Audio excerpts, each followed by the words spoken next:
dari Abner Asmorom. Saya punya pertanyaan yang dijawab episode ke-41.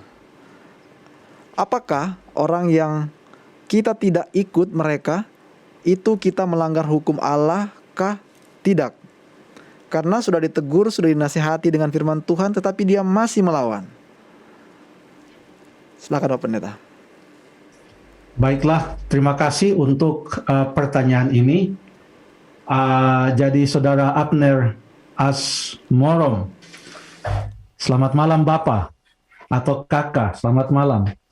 Jadi ayat-ayat Alkitab menyebutkan tentang tabiat Tuhan.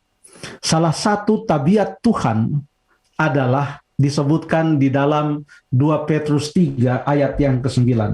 Coba kita baca dalam 2 Petrus pasal yang ketiga ayat yang ke-9.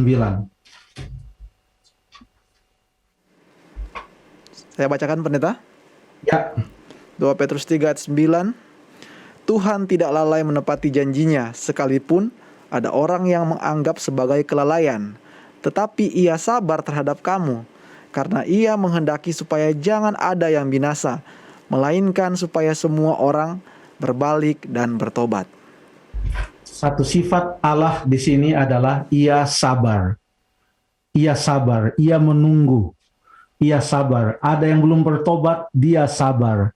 Dan kesabaran yang Allah tunjukkan inilah atas pertolongannya kita boleh minta supaya kita juga sabar. Jadi kita tidak selalu hanya mengikuti peringatan. 1, kemudian yang kedua, 2, lalu kemudian buat lagi 3, selesai, habis. Tidak demikian.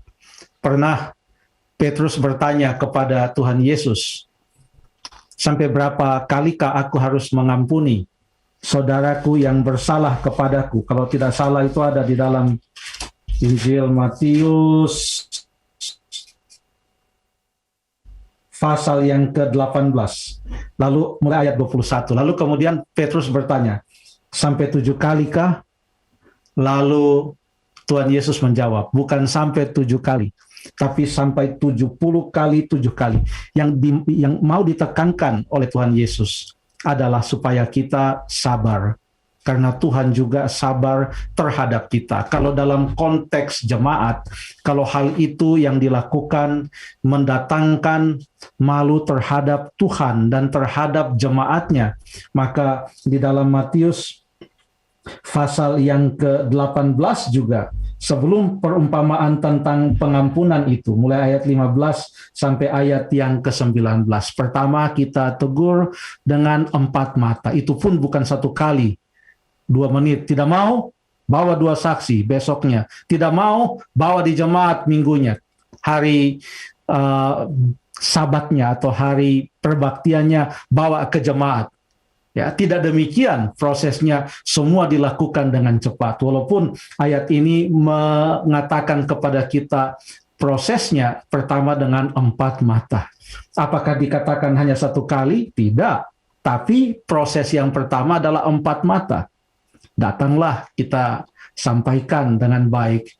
Dalam 1 Timotius juga nasihat Paulus kepada Timotius, kepada yang lebih tua, nasihatilah sebagai seorang ayah, kepada yang lebih muda atau satu usia sebagai saudara, kalau yang perempuan sebagai ibu atau saudara perempuan.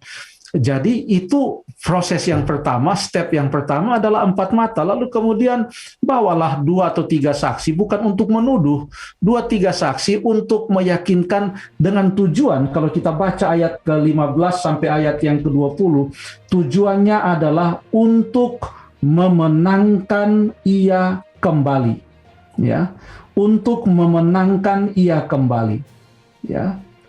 Lalu kemudian yang berikut untuk dikatakan ayat 15, mendapatkannya kembali. Jadi tujuannya adalah untuk mendapatkannya kembali, membawa kembali. Itu tujuannya. Jadi bawa 2-3 saksi tujuannya bukan untuk mempersalahkan atau bagaimana, tetapi tujuannya adalah penyembuhan, keselamatan, membawa ia kembali. Lalu kemudian setelah itu Kalau tidak ia mendengarkan juga, dibawalah kepada jemaat, dan jemaatlah yang akan mengambil keputusan dengan doa yang sungguh-sungguh minta petunjuk Tuhan. Ya, bukanlah suatu proses yang terjadi hanya dalam satu pekan, tetapi itu membutuhkan kesabaran. Kesimpulannya, kalau Allah itu sabar, biarlah kita juga sabar. Bukankah salah satu ciri khas dari kasih itu menurut 1 Korintus 13, kasih itu adalah sabar? Terima kasih, Tuhan memberkati.